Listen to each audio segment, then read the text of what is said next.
নমস্কার বন্ধুরা, শ্রাবণ মাসে শিবের জন্ম মাস। এই মাসে বাবা ভোলেনাথের পূজা প্রতি সোমবারে করলে সারা বছরের পূজার ফল লাভ হয়। আমি প্রথম এই যে রেডি হয়ে বাবার পূজার জন্য বাবার মন্দিরে চলে যাচ্ছি। শ্রাবণ মাসের প্রথম সোমবারে জল ঢালা, এই যে জল ঢালছি। এই যে নিজের হাতে বাবার জন্য মালা গাঁথলাম, পরিয়ে দিলাম।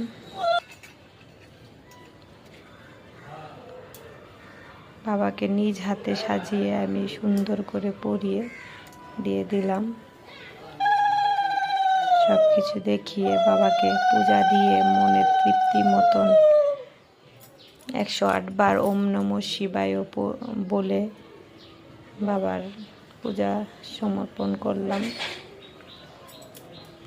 আপনারাও চেষ্টা করবেন বাবার মন্দিরে যেয়ে বাবার দর্শন করে প্রতি সোমবারে এই শ্রাবণ মাসের পূজা অন্তত করার চেষ্টা করবেন। আর বাবাকে অবশ্যই দর্শন করবেন, ইচ্ছা পূরণ হবে।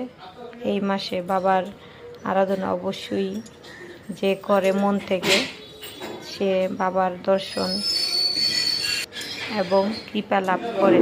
অবশ্যই বাবাকে মন থেকে পূজা প্রণাম করবেন। এই যে দেখুন বাবার কি অপরূপ সৌন্দর্য, মহিমা, বাবার এই সেই সুন্দর অবিরাম দৃশ্য।